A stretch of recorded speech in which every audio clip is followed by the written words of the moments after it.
What the Surf Olympic Edition, episode number 6.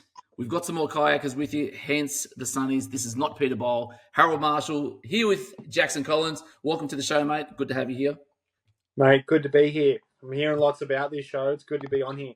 That's it. We do love some paddlers on here, but we do love some people that have given back to the sport, specifically with results across New South Wales, which you did with North Bondi for a couple of seasons. But before we get into that, your journey has been a little bit different. So you've been born and raised up on the Gold Coast, but you've been across the border a few times, a couple of different sports. Talk us through being a North Burleigh Nipper and growing up on the Gold Coast. Yeah, I was pretty lucky to be North Burleigh Nipper, and it was such a great beach to grow up on. You get a little bit of everything there, but it was just a great place to grow up, and there was lots of really good senior people around the club at that point. So it was it's just really lucky to be on the Gold Coast, you know, paddling under the great Nick Crilly for the time he was there and time I was there, and yeah, it was just a lot of fun. Did you enjoy your swimming and board paddling as well, or specifically just in the ski? I was sick on those days. I couldn't do it. I couldn't make it. I was sick on the swimming and board paddling days. Yeah, it's not for everyone. I guess some people either enjoy following the black line or just getting on that flat water and getting the reps in, which is obviously what you're good at. Now, As a child, you played a bit of rugby league and a bit of AFL? Yeah, I played both right up until grade 10. So that's, I think how old are you in grade 10? Like 15, 16 or something. So about up until that age, I played both codes all the way up. And then it was grade 10, I kind of still hadn't really grown yet. I was getting thumped in league and I was a bit better at AFL. So I decided to pack it in league and concentrate on playing Aussie rules. Well, that was going to be my question. So what positions did you play? So what, around the halves in league? Centers? No, I was actually playing second row. I was playing second row in league, and that was before I'd done any of my growing. And I think the options on second row must have been pretty short, I think, at that point for PVC school at Palmy. But it was good fun. It felt like it certainly toughened me up playing against Keebra Park and Coomera High School. It was pretty tough. All right, and then on the paddock AFL, what position were you primarily there? I was an on-baller, so I'd rotate between on-ball, following it around in the midfield, and then I'd rotate into the forward line and play. That's where I'd have a rest and try and kick some goals. So you got to a pretty elite level on that one. So drafted in 2017 to the Sydney Swans? Yeah. Rookie drafted off I missed my draft year due to knee surgery. So I had both my knees operated on in 2016. So I missed, which would have been my draft year. So I missed my draft year. And then I had to go down and play a season of Country Victoria down in Wodonga. And then the coach of that team was Darren Croswell, who used to play for the Swans. Wow. So he had links with the Swans, and they had scouts that would come and watch the league, the VFL league that we were playing in, and was lucky enough to get picked up from there. Rookie drafted from the Wodonga Raiders to the Sydney Swans. Wow. Okay, so there's no beaches at Wodonga. So as what, 17, 18-year-old kid living on your own out there, or did the family follow you down? I was living with a family from the footy club. Wow. Yeah, I was living with these this older couple that were, through and through Wodonga. They absolutely loved it down there. I don't think they'd ever left. But they loved it, and they just wanted to be around the club and loved footy, and it would be cricket in summer, footy in winter, and there was a netball club attached to the footy club as well. It was just they just loved sports down there. It was pretty cool to be around for a while. Yeah, wow. So living out of home. So at such a young early age, what did you learn about yourself emotionally, mentally, about getting outside of that comfort zone to a point where I guess you can still try and figure out what your dreams are and then follow them in that next step? Yeah, I was pretty lucky that I knew from probably since about grade 10 that, all right, this is what I want to do. Like, I want to play AFL. Like, this is what I'm good at. I think I'm good enough if I can get myself to a certain level that I'll be able to make it. Like, I think that, like, I was quick enough. I had pretty good skills. Like, everything was kind of there that if I just committed to it, that I think that I thought that I would have been good enough to get to that top level, and it turned out that I was. But, yeah, I think I was quite fortunate that probably from, I think it was maybe 13 or 14. I thought, oh no, this is like, I'm good at AFL, but rugby league's toughening me up, so I'll stick that out for a little bit longer. But yeah, no, it was great. Loved it. That is so interesting because I guess that being your primary focus, and then we're talking earlier. So for those that don't know, your dad's a four-time Olympian, couple of medals in the K2, spanning from what was it, Barcelona, Athens, Sydney, and Atlanta in there in '96. So having that sitting in the background, is that probably the equivalent of just a family that has dinner at the dinner table every night because that's just what we do?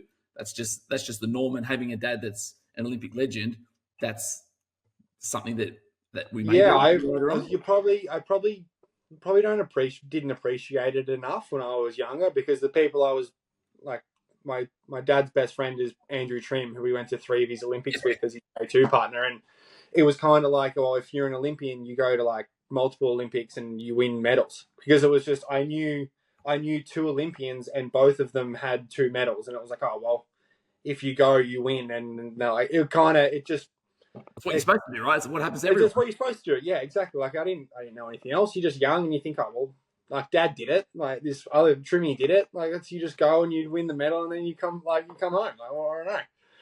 And it seemed like all of the other people that I knew of that had come from surf and transitioned into kayaking were successful as well. Like Lockie won medals, Kenny won medals.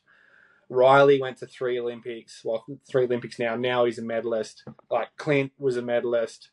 Like there was just so many. Like Jacob Clear, Murray Stewart. Like, there was so many guys that come over and were products of Surf Life Saving that just went. And when you go to the Olympics, where you just win a medal, it just become like, oh well, like you go and you win. Yep. And it wasn't until much later when I probably started kayaking full time that you realise how hard it is to compete at that high level and win a medal at a kayak regatta, at a world champs, or especially in Olympics. Yeah, absolutely insane. So from Wodonga, then made your way up to Sydney? Yeah. So, Wodonga to Sydney. Well, that was a quick trip home, repacked my Hyundai i30 and then drove back down with everything I owned in my car. Set up shop with my grandfather, who lived in Cronulla. So I was living with him and then training at the SCG with the boys, and a little bit in Central Park as well. Centennial Park, not Central Park. Yep. Centennial Park. Doing a little bit there, a little bit at the SCG. And then every now and then I was doing a bit of training at North Bondi Surf Club on the ski as well, with Jimmy Walker in the squad, just to keep strong in the upper body. And we didn't do too much gym. Like when you're with the AFL team, you don't do a whole lot of gym on your upper body. So it was really good. Like ski paddling was perfect for me to like keep that bit of strength in your shoulders and through your core without like being in the gym too much. So it was kind of like the perfect substitute for me with doing that. So it was really good. And probably a really nice mental reset too, to get out there with the boys, have your chats going out and your warm up and chasing your runners. Getting the the soul rinse with the beauties of the salt water out there. Yeah, exactly. Salt water fixes everything. It's fantastic. It was really nice to just be spending some time with some different groups of people as well. You're not just around footy and talking about footy and it's all one thing. It was really nice to step back, spend some time with some other people that, they had other things going on. When you're doing something professionally, like playing AFL, and you're at the club, all you talk about is that one thing. Whereas when you go down to a surf club, you've got so many people from different walks of life that you can have conversations about completely different things. And it was really nice to be able to go down there and hear what someone else did today. It was a really nice kind of mental reset, and kind of brought you back down to earth a little bit as well. And that was a really, I guess, special time there for North Bondi as well. Took out the Open Taplin, first time they've ever done it. Would you say under 19 ski? And then that was the crew you had there at that time was really special. And I was speaking with Noah a couple of days ago. He said that really meant the world to the club. So to have your name etched on those walls forever, probably a nice reward when you were chasing the AFL dream, and then I guess, you had to pivot at some point. Yeah, it was pretty cool. Like when we'd go down to this club and I'd do my 1 or 2 paddle sessions a week at the surf club, and you'd walk in and you'd see all the photos on the wall of the Australian champions, and you'd only get a photo on the wall if you won a gold medal. So it was pretty cool to go in and see all the photos of the old paddlers and, you know, everyone that had won an Aussie title. And then after the results that we had at over in Perth in 2018, to then like know that you've got your photo on the wall and that'll never be taken down. It was pretty cool. Yeah, so good. Now, with that, let's talk about AFL's now finished. You're now solely, I guess, back in the water as such. At what point did you go, actually, let's get back in the kayak and then just start grinding out?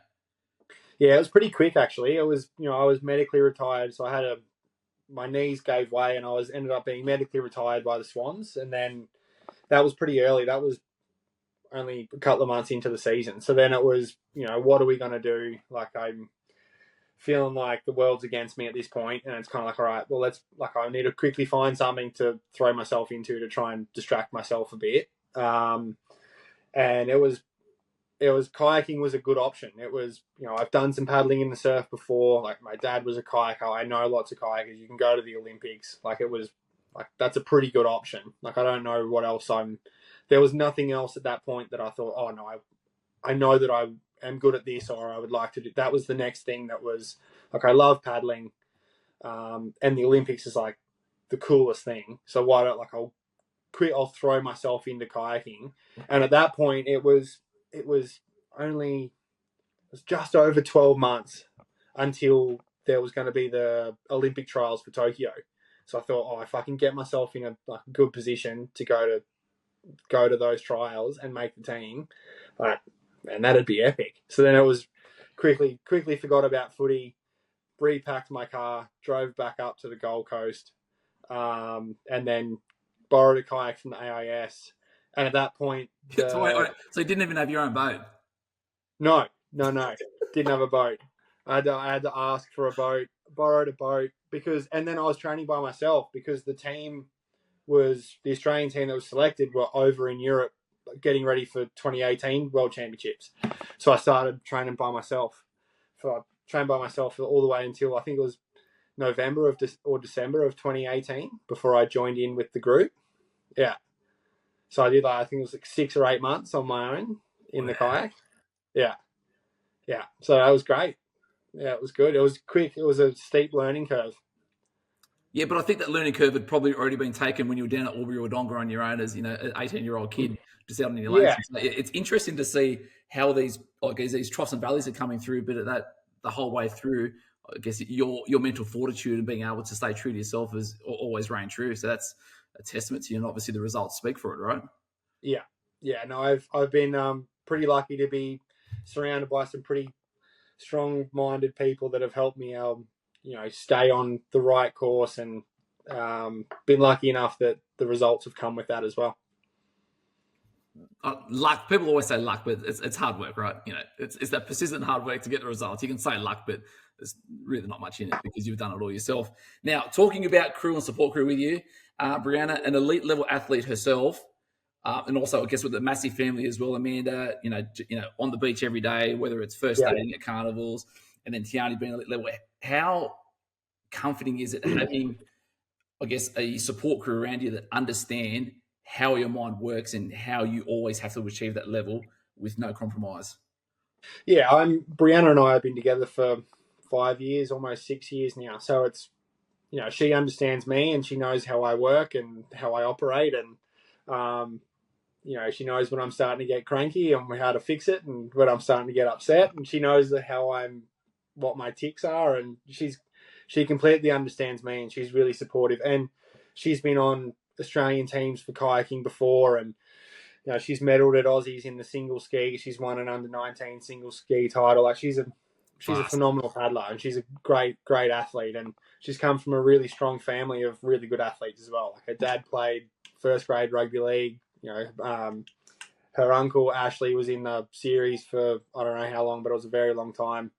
Her grandfather Ian played State of Origin for Queensland. And then Tiani is a phenomenal ironwoman as well. So it's a very, very strong family sporting wise. And then it's just been amazing to have their support, and they're always down the beach. Man, they absolutely love it. I don't think I've ever seen anyone that loves being down on the beach and supporting surf life saving more than Amanda Massey. I think Oh, that she was. We're up on the Sunshine Coast last week, just trying to relax and unwind a little bit. And she's organising patrols and she's getting things sorted because there's not enough numbers at Maroochydore to make up patrols. And she's ringing people and it was just like she doesn't need to do that. Like she's not paid by the club. Like she just wants to see the club do well. She wants it to be good, and to see people care that much is that's the whole reason why our sport's even a sport. Like that's the whole reason why surf life saving is we can go and compete, is because of the people like Amanda who love the patrolling side of it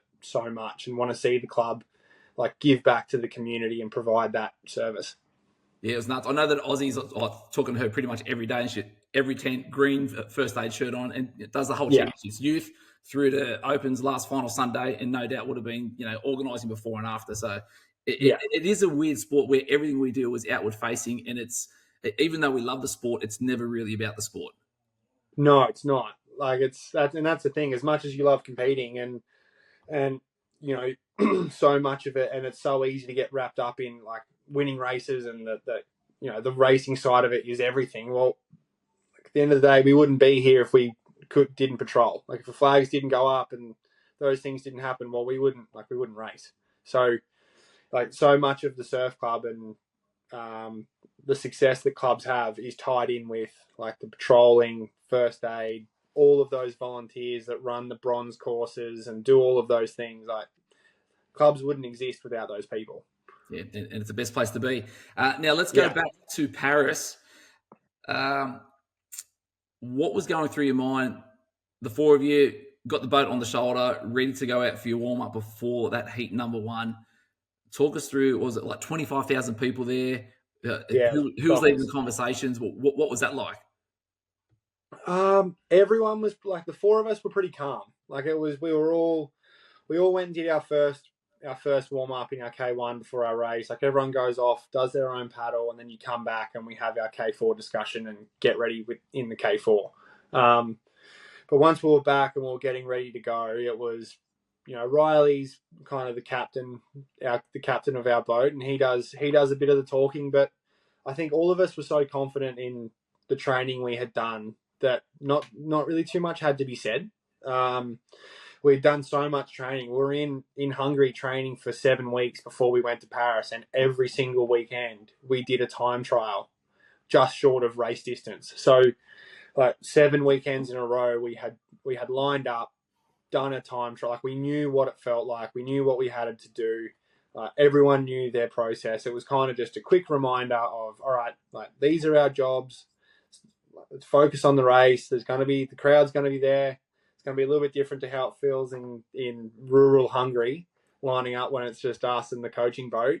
But like, let's just stay in our boat, stay in our lane, and we'll be fine. I think that first race we're all a little bit jittery. Like it was, for three of us, it was our first ever race at an Olympics. So I think that, I said to Brianna that I was way more nervous for the heat than what I was for the final. Like I felt way more nervous before that first race than what I did before the final. So I think we just had to get that first one done, rip the Band-Aid off.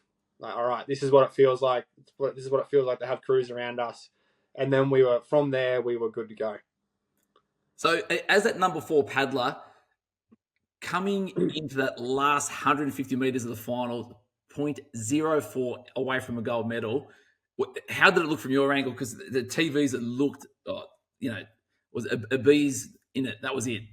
Yeah. So coming from the back, was there extra grinding? Was there extra pushing, or just staying true to what you've been practicing? No, it was just staying true to what we've been pushing. I think what we've been working on.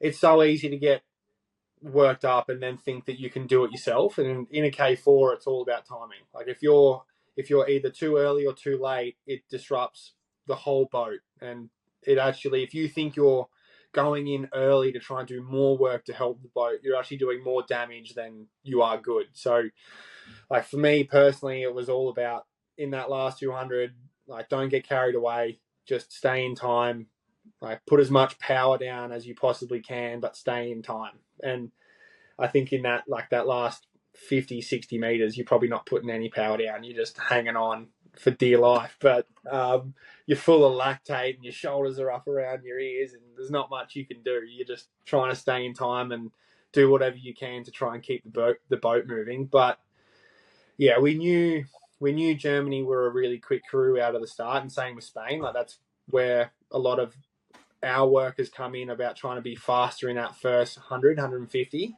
So we knew that they were going to jump. Like we jumped pretty well. Like we jumped pretty good. But then once we made our call to kick with that 200 meters to go, like I could feel like we were coming. Like I could feel us coming. I knew that they were a little bit in front going through 250. Like you can see it because they were the lane right next to us. You can see out of your peripheral that, like, I can see their seat 3 guy, and it looks like he's just in front of me. So, all right, it's close. Like it's close, but you know we're coming. And then from there, it just felt like we were slowly reeling them back in. And then it felt like in that last maybe 30 meters, it felt like I was right next to him. So as soon as we crossed the line, I had no idea. I knew it was close. Like I knew it wasn't. Like they weren't claiming it, we weren't claiming it. It was like, whoa, we're gonna have to wait because I don't know. That was close. Yeah, and Spain were lane 3, so they were a little bit further away. But I could see them in my peripherals like early, and then they were gone. So I knew that we kind of started to move past them, probably past halfway. Now, as kayakers at an international level, does anyone else transition across and rocking up to Worlds, or is that not a thing yet? For ocean paddling. You mean like for ocean paddling? Yeah, well, just ski paddling in general. They haven't found the bug yet? I don't know. This will be I'm racing at World Surf next week or the week after, whenever the interclub's on. I'm racing there, and that'll be my first Worlds for surf. So I'm actually not too sure. I don't know. I know that I'm doing it. I know Riley's doing it. Defending champion. I think you're supposed to say defending champion. You know, yes. Wow, pressure's on. It's gonna have he better win.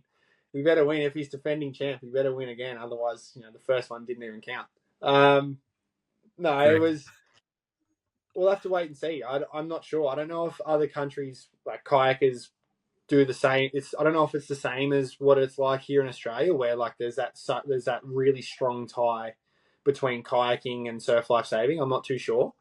It'd be fun if there was. It'd be fun if there was other kayakers that were coming from those other countries, but yeah, I'm not too sure. So have you got any expectations for your first world titles? I know you're obviously going to be in the sprint relay for the interclubs. Any other events? You're doing some carrying as well, or?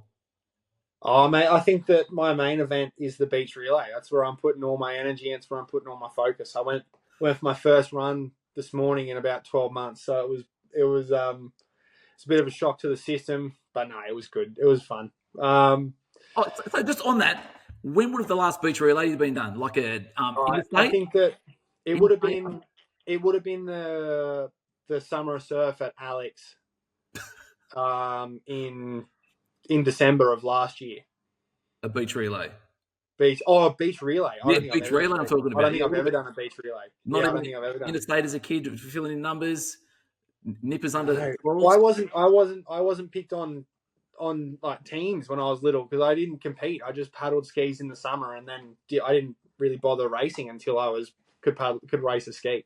So I think I don't know. I don't know if I've ever done a beach relay. Well, let's talk about that. Mate, there's no better time. There's no better time to learn how to do a beach relay than at World Championships. That's what I reckon. Yeah, I think you've got a couple of guns within the Currawong Club to be able to help you out with what to do. But whilst we're talking about that, can we just unpack that? So you said you never got picked in teams, because I know there'd be a lot of young kids at home going, "Oh, he's been the best at everything his whole life. No wonder he's an Olympian medalist and wins all this other stuff." Talk us through not being picked in teams and just being that other kid on the beach that's just there because he signed up and enjoys surfing. I think that it feels like it's unfortunate at the time, but I think now I feel fortunate for it happening. But I was quite a small, skinny kid that wasn't very strong. Like it all turned around for me when I was probably 17 or 18. It felt like I had like this massive growth spurt of like, whoa, like I'm all of a sudden I'm like growing and none of my clothes fit. But there was Like when I was young, it was, I was quite small. I was really slow, slow at everything. Couldn't run quick. Couldn't like. It was terrible. Couldn't pull the skin off a banana. I was so weak, but I loved sport and I loved the beach and I just wanted to be down there. So, while I wasn't getting picked on teams because I wasn't quick enough or big enough or whatever it was, that meant I didn't get picked, but I was just always down there and I loved being in the water. And I think that ended up paying off because, I think that there's times when, I've had my skills have had to be good, and I think they've only been good because I just love being in the water. I love being in the water and surfing and being on my ski and catching waves on a board and whatever it's been. You need to work on those soft skills as much as you need to be big and strong and fast. Like they're just as important, if not more important, than being athletically good. You need those soft skills to back it all up. So there you have it, parents and nippers. Just have your fun. Your time will come if you want it to, but we don't need to be training as full-time athletes in under 9s through to under 12s. Play as many sports as you can, right? Absolutely. I think that it's so important to develop like all sides of like your athletic ability, and you only do that by playing as many different sports as you can. Like don't focus on one thing when you're like 6, 7, 8. Like go and do lots of different sports. Play ball sports, play racket sports, do everything you possibly can just to develop that body awareness and knowing, how do I feel doing certain things. And I think that the most important thing that you can do when you're young is just do as much sport as you can. Yeah, I think it's good for your head and it's good for your body. And different friend groups too, right? Like you said, because if you're just doing the all the time, it's the same insular group all the time. Yeah, and you get stuck just thinking that thing is like the most important thing, and you step back and you realize that no one actually really cares. I know, like it's only those people care, and it might be really important to them, but the guy that's playing tennis, he doesn't care about surf. It's all of it is perception, and I think that the more you can spend time around other people, the more you can realize that, there's more to life than that one thing you're doing. Like, you need to have that broad perspective of that I need to be well-rounded in lots of different things. Yeah. And that one thing we all search for is pure happiness, which is coming up because you're engaged. Is that right? I am. I'm engaged. Popped the question in, I think it was May of this year. So we're getting married in May next year, so it'll be almost 12 months from engagement to wedding. So yeah, it's pretty exciting. Looking forward to that. It'll be just after Aussies, so just I think it's about a month, exactly a month after Aussies finish is the wedding date. So you're back in the surf then this summer? Then is that correct? Yeah. I want to do a bit. I feel like I've missed out on doing as much surf stuff as I'd like, because you just have to be so careful when you're paddling a kayak so close to the Olympics. You just got you don't want any injuries or anything crazy to happen. Get a fin chop in your shin and then you're out for the Olympics. Yeah, exactly. And exactly right. Someone loses their ski in front of you for no fault of their own. They get hit by a big wave and their ski folds over and knocks you off and you cut your head open or what, just those crazy freak things. You think, oh, that won't happen. And then it happens. So, I'm really looking forward to I want to do all the surf carnivals and just go down and just have as much fun as I possibly can, just relaxing a little bit and letting the pressure valve off and just enjoying it.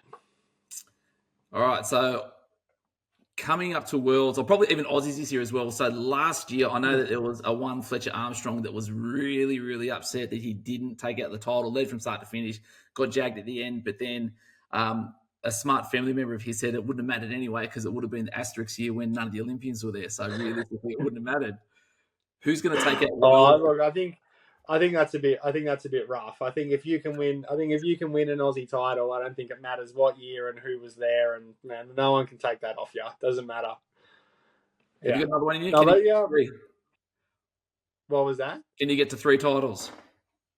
Oh, yeah, I think I can. It's just I need to be paddling well enough, and I need to be fit enough. And in surf, you just need it to go your way a little bit as well. Like it's the thing with it's the thing with surf. If it goes a little bit against you and then a little bit in someone else's favour, the quality of paddlers is so high that you're not going to be able to make it up. Like if you get unlucky and you get hit by a wave and your half of the field gets hit and the other half doesn't, and you've got Fletcher, Noah, and Riley are on the other end, man. They like you're not. Doesn't matter how quick you are, you're not catching them. Right. So it has to, you have to be fit, you have to be paddling well, but you also you need to at least not get unlucky. But you probably need it to go your way a little bit. Yeah, because I guess depending on what the ocean gods throw up, anything could happen. Now, where it doesn't happen is on the flat water.